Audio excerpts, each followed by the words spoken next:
The following is a Hoop Ball presentation.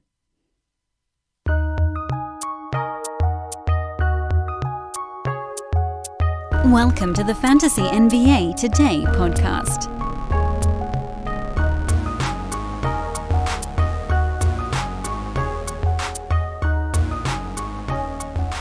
Good morning, everybody. Welcome to another week of Fantasy NBA Today. I'm Dan Besbris, and this is, of course, a Hoop Ball presentation. Coming out of last week, we were working on our list, our re-list, whatever the hell you want to call it, the Resumption NBA Draft Board. We got through our top 35, basically, players on the list, with a handful of guys that were pushed off to the side and a number of dudes that just aren't going, and we'll be picking up where we left off on that front today. First things first, though, getting this pod up and rolling here. Want to make sure we recap anything that happened over the weekend, and most of the stuff, unfortunately, was related to who is or is not attending the NBA restart and different facilities getting shut down due to COVID cases. I have questions on this front, and I don't know that I have great answers, but what I believe to be true, and this isn't one of those, like, sometimes if you believe it enough, then it just becomes true. No, this is what I believe is going on. And if someone out there has done more digging than I have, then I certainly invite you to fill in some of the blanks here. But what I'm looking at, and we had the Kings facility get shut down, the Bucks facility got shut down, I believe the Heat facility got shut down late last week. The point of all of this is, number one, every time one of these things happens, everybody goes crazy, which I think in this case is actually warranted. Remember on a podcast last week, I basically said, look, if you guys are reacting to every positive COVID test by yelling that the NBA should be shut down, it's just not going to happen. We're overreacting. There's too many things going on, and frankly, this was part of the process, getting guys tested before entry to the bubble. Looking back now at what's gone on, and it's July 6th. Don't worry, we'll get our countdown going here in a minute. What I think maybe the NBA could have done better is transparency on how the schedule is working for each team. Because even someone like me who's been watching this thing extremely closely, I'm still not fully sure exactly the timeline for everybody. I believe, and I'm fairly certain this part is right, that the teams reconvened in a home market about 2 weeks ago. Everybody got tested so they could figure out who the hell could actually practice. Some teams apparently practiced before. Perhaps they got all their results back, and that's why they've had to shut everything down. But that part was always the tricky part, because when people came back to their home markets, they should have had to do a full 2-week complete isolation quarantine, not a partial. And that's the part that's bugging me, is that I feel like that was supposed to have happened between like June 10th and June 23rd, June 24th. And the number of positives that still happened in that stretch leads me to believe that either players didn't come back and quarantine, or they quarantined in their own city and then traveled. Something didn't go right. Or maybe the league just wasn't explicit enough about what the players needed to do during that ramp-up. This process should have always been players come back to their home markets, quarantine for 2 weeks, practice for however long you want, this weird little training camp, 1 week, 2 weeks, travel, get retested to make sure nobody did anything dumb, then go to Orlando, quarantine again, and then practice in Orlando. That's how it always should have been. This really should have been like a 2-month ramp up because of the need for these quarantines. But instead, what I think we're seeing is that maybe, I don't know if players didn't take it seriously, or if the rules weren't set out the right way, or if players came back to their home markets later than I originally believed they did. That seems like a very possible conclusion to all of this. But now you're getting all these positive tests, and they're shutting down practice facilities, and it's going to delay things. Some players are probably not going to travel with their teams to Orlando. They have to wait until they clear the COVID protocol. So I feel I feel very differently about the way these two things have been revealed to us. There were all there was the rollout, there was the we tested everybody and this is what they had of last week and the week before that, which to me was like, all right, fine, this is what people had. That should have been what they had when they re-entered their home market prior to quarantining, prior to practicing as a team. But instead, somehow along the way, everything got wedged together. And so now we get these reports that they're closing practice facilities, which to me is a bigger deal than the original positive tests. The original positive test should have happened before these players partook? Were partaking in team practices. Hopefully they did. I don't know if they did. They haven't told us that. We've been kept in the dark on this one step. And I don't really get that at all. I don't know why we've been kept in the dark on this one step. As fans, if the NBA came out and said, look, we expected there to be X number of positive tests, so we told teams, look, if you get positive tests, shut down your practice facility. Maybe they figured there would be some teams that didn't have any positive tests, and it sounds like that's a possibility. Maybe some teams didn't have any, or maybe they just had like one on the staff who didn't touch any of the equipment. But a handful of teams here are closing down their practice facilities. The Bucks, the Kings, the Heat. I'm sure there's another that I'm forgetting in there, which leads me to believe, this is 3-4 out of 22. So something went wrong with those 3 or 4 teams that didn't go wrong with the other 18 or 19 teams. But no one's really telling us what it is that went wrong. Was it that players that should have been quarantined on those clubs were playing, were touching things, were in contact with other players on those teams? Was it somehow that those teams maybe got together too early?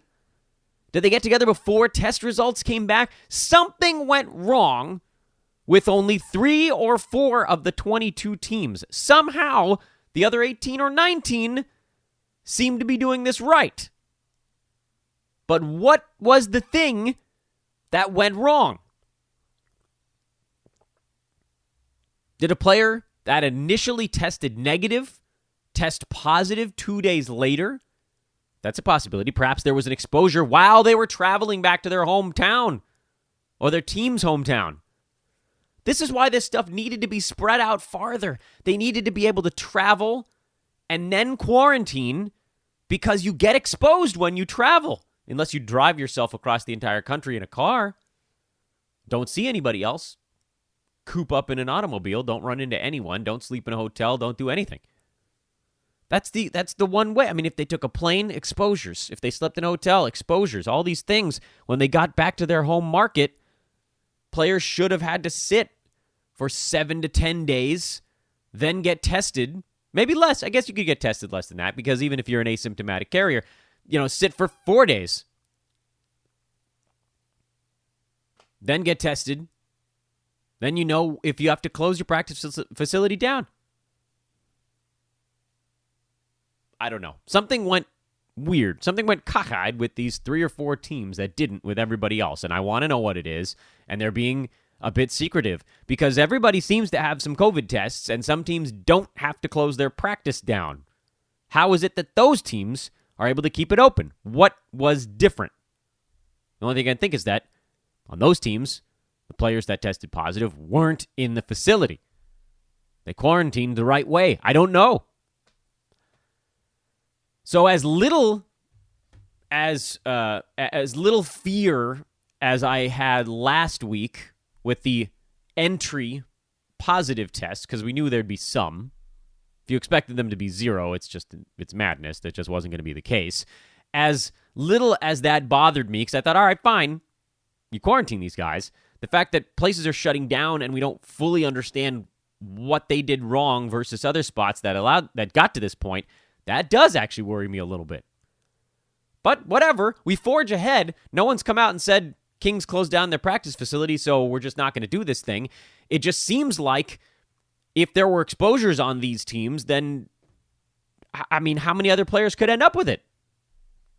The Kings, the Bucks, the Heat? What if, the Their whole team could end up in Orlando 2 weeks late.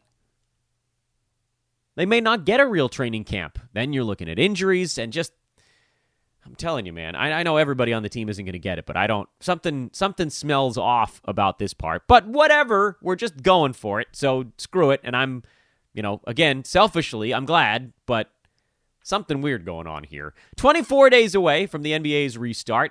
Countdown calendar is our friend right now. Ooh, 24 days, guys. Just a little over 3 weeks. That's nothing. That's nothing. We shut this sucker down on March 11th. March 11th. It was 3.5 weeks just to get to April from that point. Basically. All right, 3 weeks to get to April. How many weeks have we been down now? I think we're at like 16 and a half weeks since the NBA shut down. Well, lucky for us, everything is in totally fine shape everywhere. Jeez. Well, we continue to monitor it.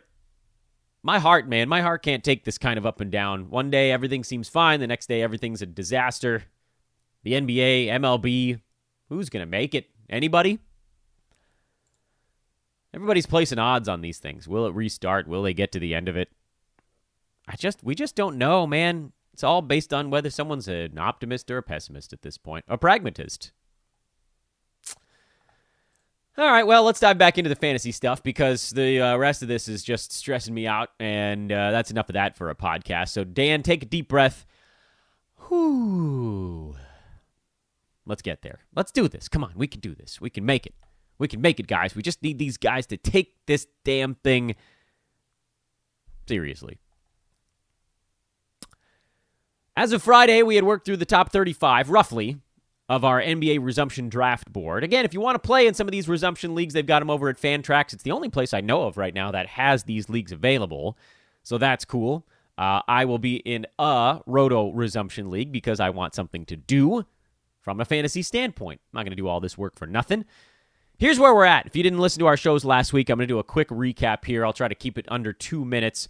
One thing to note as we go into this recap is that none of these names are set in stone right now. We're working our way through the list piece by piece. We are through the top 50 of the pre-resumption NBA player board, which means we got as far as Danilo Gallinari. But over that list, there were roughly 10 names that are not traveling.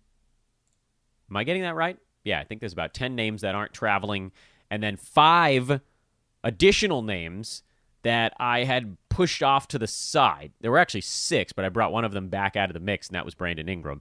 But the other 5 names that are pushed off to the side are Hassan Whiteside, Jonathan Isaac, Richaun Holmes, Rudy Gobert, and DeMar DeRozan, and we're working on slotting those guys in when we get to generally the point where they belong. But because we're doing this player by player, we are plotting our way through this draft board one by one. Sometimes we get to a name that actually slots in above the others. As a point of reference, Shai Gilgeous-Alexander, Bam Adebayo, who during the regular season on a per-game basis, Bam was 40, Shai was 45. I have them slotted on our NBA resumption board well ahead of some of the guys that were in front of them during the regular season. Bam, I have at 22, Shai at 23 right now, frankly, because I think they're just going to play more games than some of the guys who ranked in front of them on a per-game basis during the regular season. I think there's a reasonable chance those guys each play in all 8 games, and that's a huge advantage during this resumption season. So I'm going to read off the list of the top 35 guys right now to you as it currently stands, and then as we start to once again look at names on the total name board, and frankly, the first name we're going to look at today is Tobias Harris. Almost definitely will slot above the next spot on our list. I doubt he's going to be 36. He'll probably be above a couple of these names because the Sixers are going to be playing, and Tobias is unbelievably durable. He played in all 65 games this year. He was number 51 on a per-game basis,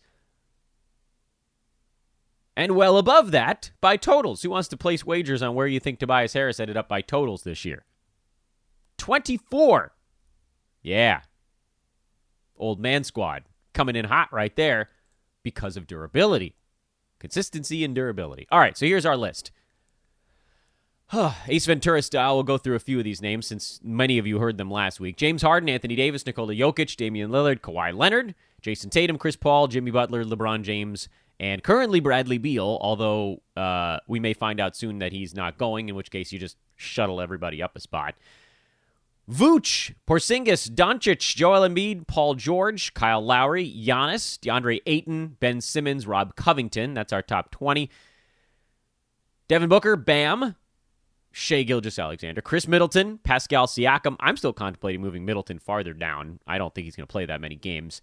After Siakam is Kemba Walker, Freddie VanVleet, Russell Westbrook, Drew Holiday, Donovan Mitchell, Jonas Valanciunas, Gordon Hayward, Domantas Sabonis, Gallo, and Brandon Ingram. That's where we sat with that 35 right now. But just as a point of reference, again, back to what we were talking about just a minute ago, the next player on the original list, meaning the rank list that everybody had going into this resumption, Tobias Harris, who finished at number 51 on a per-game basis, there's almost no chance that he plays fewer games than some of the guys in front of him here on this list. And for that reason, I think you can move Tobias up the chart a little bit.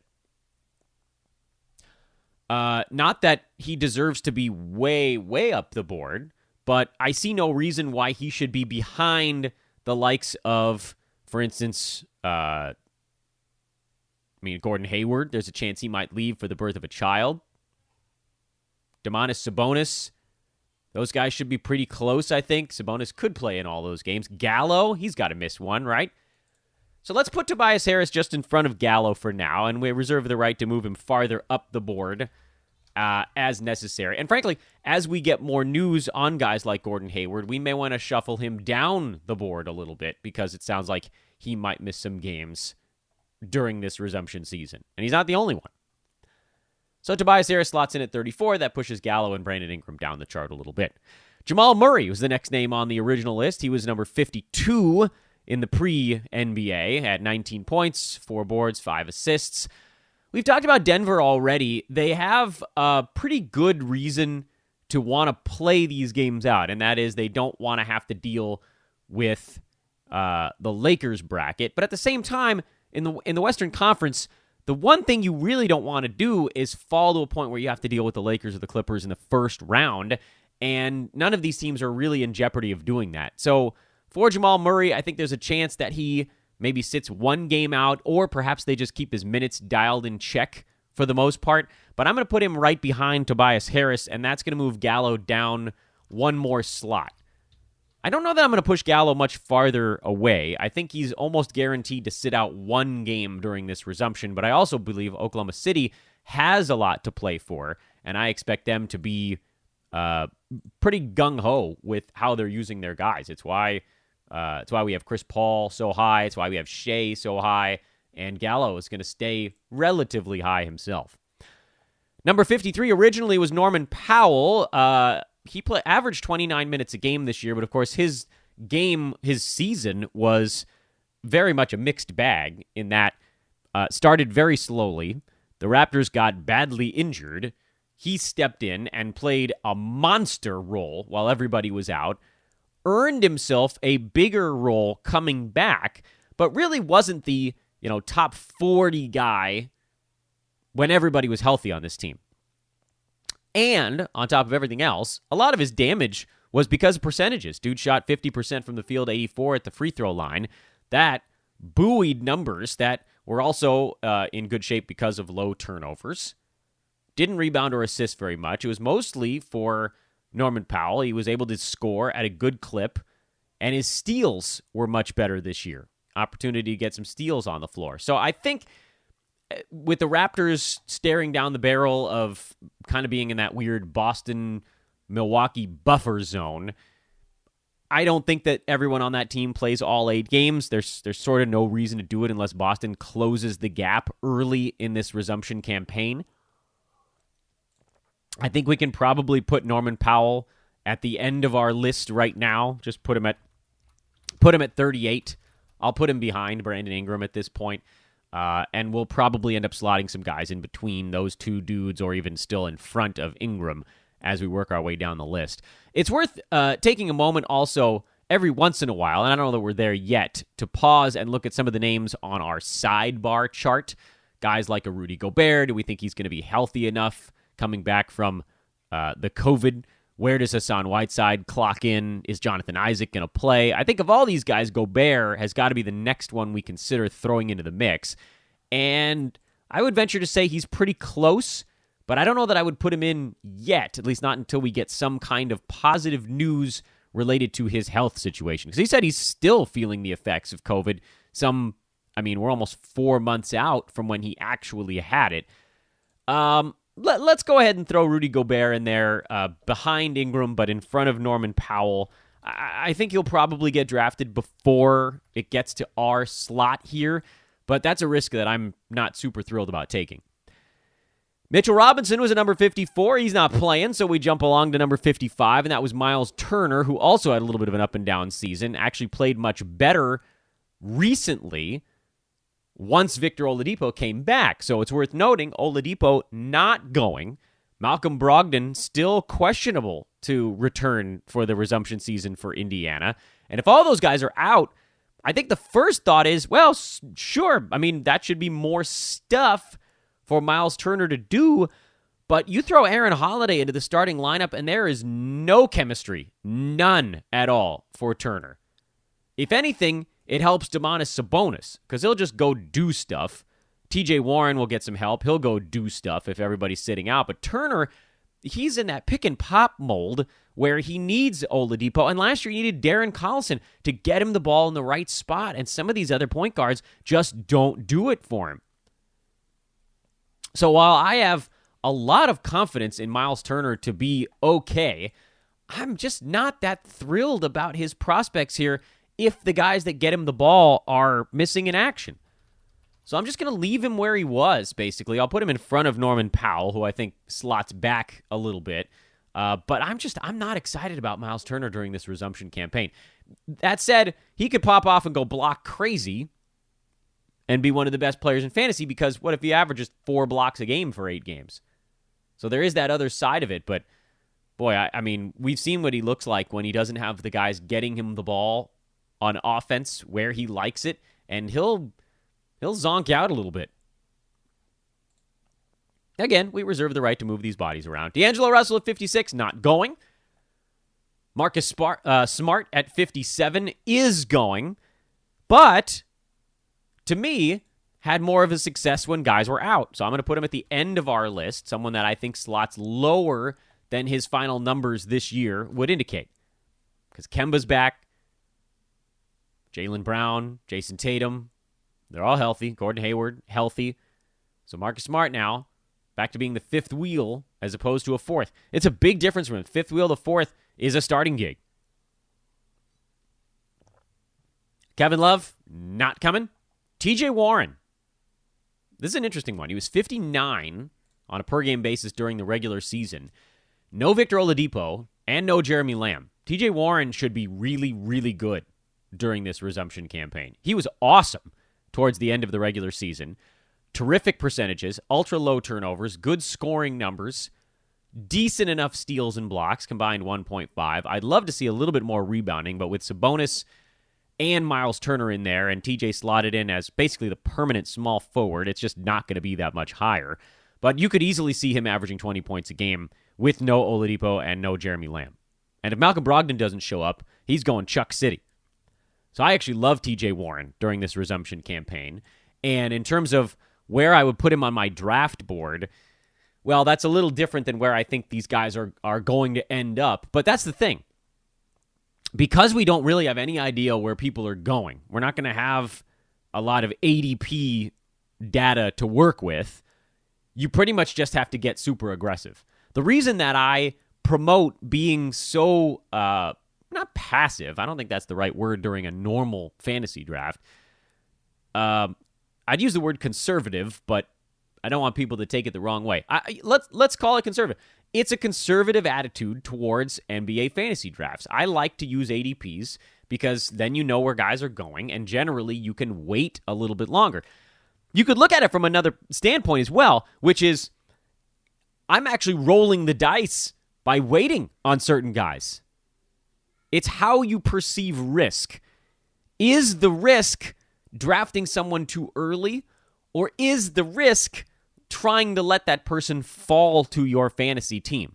During the regular season, a normal draft, normally in October, this year probably in December, our risk that we take is letting guys fall.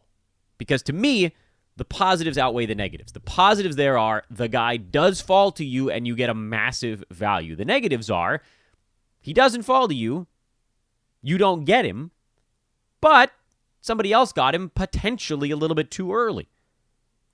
With this resumption season, I don't think you can operate like that because we don't know when these guys are going to get drafted. So you legitimately have to just take guys basically, not 100%, but basically where you think they're going to end up. So if you ask me right now, where do I think TJ Warren ends up? I think he ends up as a top 40 in this resumption fantasy player. Again, he was number 60 before. Even if you just took out the names in front of him, that gets him pretty close to number 40. 60, what is 27% of 60? 16? So that would take him to about number 44. And I think he gets better than that during this resumption campaign. So I would put him, and we'll work up from the bottom. Would I put him in front of Marcus Smart? Yes. Norman Powell? Yes. His teammate, Miles Turner? Yeah, I think he actually outplays Miles Turner. Rudy Gobert? Questionable. Brandon Ingram? Danilo Gallinari? I think he's in this range somewhere. Jamal Murray, Gallo, Ingram. I'm going to put him in front of Gallo because I think TJ Warren has one of the better resumption campaigns here, especially if we find out Brogdon's not going. If we find out he's not going, then other people are going to push him up their draft board too, but probably not as high as we are. There's a lot to like with Indy if they're trimmed down by 40% of their starters and their leading bench scorer. Before we get to the next guy on the list, I want to remind everybody that this podcast is brought to you by our buddies at Manscaped.com. A huge deal for us here at Hoopball. Manscaped.com, the best in men's grooming. They offer precision-engineered tools.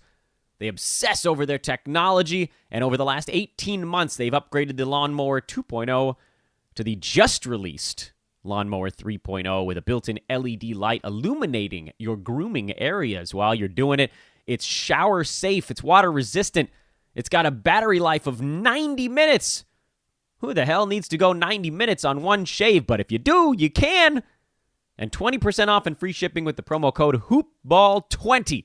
20% off, free shipping, promo code HoopBall20 at Manscaped.com. Again, I don't ask you guys for a lot, but this is it. Please check them out. Manscaped.com. This is such a big deal for us to get a partner with the reputation of Manscaped. It's fantastic. This is a really, really, really, really big deal. And we need your help to make sure that this is a profitable partnership for all parties involved. So check it out. Get a great product, get it on discount with free shipping, and make Manscaped and Hoopball both very, very happy in the process. Want to also let everybody know our continued recruiting is not over. We have gotten some great applicants that are slotting into our system already. But if you want to be a part of our sales, DFS, or betting operations, hit me up on Twitter at Dan Besbris, DANBESBRIS, or email teamhoopball@hoop-ball.com. Again, Dan Besbris is spelled, well, Dan, did you get that part? Besbris, BESBRIS. That's two B's, two S's, if you're wondering what the hell those letters were. They're not great to do over a podcast, but that's where we're at right now. Thank you for listening to that part, everybody. Let's get back into the fantasy.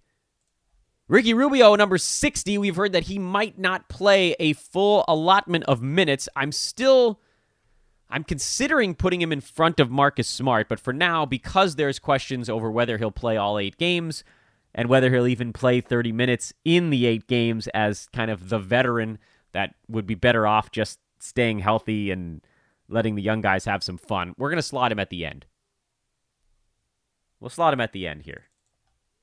Are we getting close to any of our waiting list guys? Whiteside, probably dodging him with everybody healthy. No, not everybody, but front court back in Portland.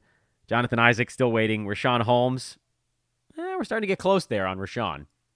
And DeMar DeRozan, I don't see how he plays more than like 3 of these games. So no, I'm not bringing any of the waitlist guys in just yet. Number 61 in the regular season was Brook Lopez, and this could be an ugly resumption for him. There's so much volatility to his fantasy game. It's heavily contingent on 3-pointers and blocks, and if he's a guy that Milwaukee is going to want to keep healthy, so his minutes are going to be down. There's almost no way he plays in all 8 of these games, and the only guy on this list I would consider putting him in front of would have been Rubio. Ricky Rubio, who might also not play very much. So I think we'll put Brook Lopez in front of Ricky Rubio, but those two are, at this point, more or less interchangeable. Because I don't like either of them right now. But they deserve to at least be on a draft board. All right, let's keep going. Davis Bertans, not coming. CJ McCollum, at 63. I like that. This is an interesting one because he was extremely durable during the regular season. Portland is on that precipice right now. Remember, we've talked about that, where if they lose a couple of games out of the chute, they could just be cooked. But we didn't really make a massive adjustment with Dame. In fact, we put him at number 4 because of how well he was playing beforehand. There's going to be a Melo. There's going to be a Nurk. So you'd think maybe those guys do a little bit less. But I don't know, man. Nurkic is going to be so banged up. And Zach Collins is not exactly a high-usage guy. Whiteside coming off the bench. I'm inclined to put McCollum up the board a little bit. I think he should have a decent re-engagement campaign here. And I'm going to put him... We're going to put him right in that same grouping there. Tobias Harris, Jamal Murray, TJ Warren, Gallo, Ingram. Geez, trying to slot these guys in is starting to get a little bit tougher now as the values don't separate quite as much as the early rounds. Let's go ahead and put McCollum right in front of Gallinari. Because I think he probably plays one more game than Gallo, and that's probably enough to slot him just in front of him in overall value. That's where I'm at right now. So everybody else moves down the board, one slot. You can hear me clicking all my keys here to make sure everybody gets slotted in the right spot. Al Horford was number 64 during the regular season with Philly healthy. I'm assuming they're going to continue to bring him off the bench, and so I'm actually going to put Horford on my wait list. Horford goes out to the wait list because he was not good coming off the bench. He was barely a top 100 guy, which, again, in the resumption puts him more in that 75 range, but we ain't there yet. And there are guys on our wait list that I think I'd rather have than him. So I'm going to bump Horford out. He's, to me, not going to be all that close to where he was here. And you can look because, you can look at whatever you want to call it. Last couple of months, last, 10 games. That's probably the easiest way to do it. You look at the last 10 games someone played and find out where they were. Horford was actually good during that stretch because Embiid went back out for a little bit. And that's why it's a little bit deceiving because those bench games for Al were blended in there at a weird time. He was, in the 70s for a stretch. He was out near 100 for the stretch. Your best move here, if you... Listen, this is all... There is chance involved in all of this. If Embiid misses any games or if Horford comes out and plays really well off the bench. But that's the case with all of these guys. We're going on just what the data was showing us, and that is when Horford was stuck in a smaller bench role, and he was playing more like 24-ish minutes per ball game, he wasn't close to being that top 50, top 60 guy that we know he often can be. Now, it's also worth noting, he started for Ben Simmons at the end of the regular season in that power forward spot, and so he was putting up big numbers then as well. There were only a couple of games where everybody else was healthy and Horford was coming off the bench. So maybe we can catch this where other teams in your fantasy league might not. He was not good as the first man off the bench. He wasn't. That's why he's off our list. Aaron Gordon was, sorry, I'm looking at the last 20 games, was actually right there in by Al Horford. He's nowhere near this list and the other thing, but we do love him. Buddy Hield was number 65 during the regular season. and played in 64 ball games, tested positive for COVID, which if we didn't get that news, I think I probably would have tossed him up there a few slots ahead of some of these last few guys on our list. I would think at least in that Gobert, Miles Turner chunk, maybe even a tiny bit higher, even with him coming off the bench. But what I'm going to do instead is I'm going to put him just in front of Norman Powell, but I'm a little bit worried on this front. I admit, we don't know how guys are going to bounce back. He was coming off the bench as a gunner when the season ended, which wasn't dramatically impacting his fantasy value. But if he's coming off the bench and he's not 100%, then he's a guy to me that slides down the list and probably ends up behind Norman Powell at the very least. Right now, we're just going to put him in a 1-2 punch there at 42 and 43, and we'll make some adjustments again later on. Jaren Jackson Jr. was number 66 during the regular season. He is now healthy for the resumption. Don't know how hard they're going to push him. I will place him behind Marcus Smart and in front of Brook Lopez. I think he'll probably go earlier than this in most of your fantasy drafts because he does still have that big upside. But I don't trust his conditioning all that much, and for that reason, it makes me a little bit nervous. This is one of those ones where someone's going to take a big swing, and it might land, or it might be a big swing and a miss, and I'm just not willing to dabble there where, I know we have value in other spots. I may readjust him up a couple of ticks, get him ahead of Marcus Smart, maybe ahead of Norman Powell, but I think that's probably about as high as I'd go. Will Barton was at number 67 during the regular season. I reckon he'll probably miss one game. We can put him in front of Brook Lopez as well. This one to me is an easy one. Denver is a relatively predictable team at this point. They'll play most of their guys, most of their minutes in most of the games. And so when that's the case, you just sort of slot them in where it makes sense. And here it's ahead of the guys that are likely to not play as much, meaning, again, Brook Lopez and Ricky Rubio, who maybe we should have just put to the side, considering how many guys we're putting in front of them now. Evan Fournier at 68. Well, this is a questionable one because Fournier played in 61 games this year, and Orlando's going to be playing hard, so he really could play in all 8 of these things. So what is the difference there? Do we think that he plays in one more game than, say, Will Barton, or does he play in more games than Norman Powell?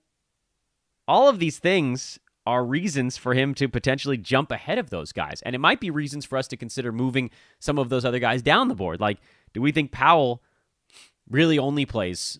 Do we think he plays 7? Do we think he goes as low as 6? I think Norman Powell plays 7 games. I think Marcus Smart probably plays 7 games. Jaren Jackson Jr. might play all 8, but I do think there's going to be a ramp up there. Will Barton probably 7. Fournier's probably looking at 8. And so I'm going to put him in front of... Barton, and I'm going to regret it, I'm sure, at some point. But I think Evan Fournier is going to play in all 8 games, and I think that's your reason why he slots in ahead of Barton.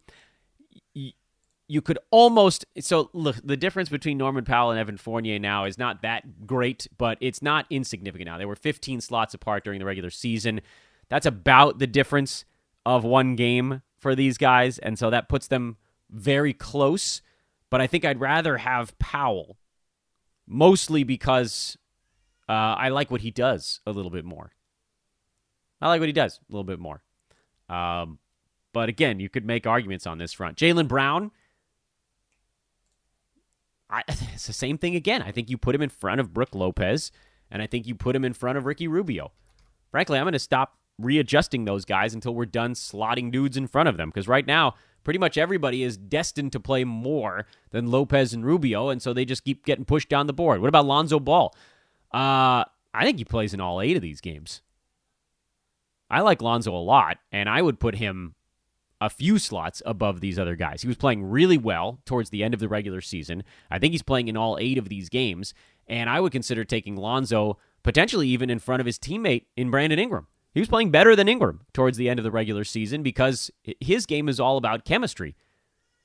So I'm going to put Lonzo Ball way up the board. I'm very bullish on him in an odd twist, since Generally, I fade guys that have some name recognition. But I think he disappointed people long enough to where, number 70 overall, folks may not have realized that he was a top 20 guy the last month of the season and top 25 the last 2 months of the season. He was very good, and he's going to play a lot during this resumption. So forget like a few slots here. We're pushing Lonzo pretty far up the board. So let's keep going through names here. Do I think he's going to be better than Tobias Harris during this resumption season? I think there's a chance, but I think we're getting close now. Domantas Sabonis, Jamal Murray, Jonas Valanciunas, Donovan Mitchell. You probably don't have to take him ahead of some of those guys. But boy, as we do our tweaks later on, there are going to be cases made on a lot of these dudes. So I'm going to put Lonzo Ball in right behind Tobias Harris, and we're going to have to do some serious readjusting on what the numbers are for all of the guys on our list. And this is why maybe it's better just to put names on a board and don't even put numbers on them yet. But Lonzo could very easily beat even that high draft position. He was really good. Last 2 months averaged 13, 7, and almost 9. 2.5 combined defensive stats, and also almost 3 3-pointers a game. He was significantly better than Brandon Ingram over that stretch, and he was right next to Drew Holiday. So, I mean, we could even go higher. He was better than Donovan Mitchell over that stretch, better than JV, better than Sabonis, better than Tobias Harris. I mean, he beat out better than Kemba Walker. He's clobbering. So we might even move him up farther. But not yet. We'll take it easy just for the time being. But believe me, we're going to go back and we're going to reassess here in the not-too-distant future. I want to put a pin in this thing for now. We're getting up near the 40-minute mark on the podcast. Lonzo was number 70 on the original board, so we do have a pretty standard cut point here. But while we're at it, and while I'm frantically adjusting the numbers on everybody on my list while doing the podcast, by the way, not that easy to do. If you don't believe me, try to do it without sounding like an idiot and talking out loud. I think we're at 51 players now on the actual resumption board. Yeah, here we go. I'm finally caught up here. It's 51 on the resumption board, 5 waitlisters at this point. Do any of the waitlisters slot in? I think we're getting pretty close to Hassan Whiteside. We're probably getting relatively close to bringing Horford back in. We're definitely getting close to Richaun Holmes being relevant because I do still think he has about 24-ish minutes per game. I think I'd probably rather have Richaun Holmes than Brook Lopez at this point. So let's start slotting some of these dudes back onto the list. Brook Lopez versus Richaun Holmes. I'm going to go Richaun ahead of him, which is going to boggle a lot of folks' mind, but I just think Holmes is going to play all 8 games, and so that's not something you can sneeze at. And Hassan Whiteside and Al Horford, do we get them onto the list yet? Oh, man, I really don't trust Whiteside in a bench role. He's still going to have enough to do playing pretty much every backup center minute, but no, I'm not going to bring him back on yet. So our wait list now is Whiteside, Isaac DeRozan, and Al Horford, who, again, we're pushing him down the board here in his weird bench role. So we got 51 names on the actual board. Again, reserving the right to keep putting people in front of Brook Lopez and Ricky Rubio, but I hope some of these names didn't boggle your mind too much. What we'll do, by the way, tomorrow we'll probably get through the next 20 to 25 names on the list. We're going to go a little deeper than we normally would, so instead of a top 100, you might go as far as 110, 120, because a lot of names are getting eliminated along the way. And then, whatever that happens to be, maybe Thursday or Friday of this week, we'll go back through our final list and make our tweaks. So by the end of this week, we should have our resumption draft board. And of course, we'll react to any news that comes out in the NBA over the course of the week as well. Okay, nothing big happened while we were on air. I think we can officially sign off safely. And I'm sure as soon as I post this thing, something will break in the NBA ranks. I am Dan Besbris. This is Fantasy NBA Today, a hoop ball presentation. Enjoy your Monday, everybody. We will talk to you all tomorrow.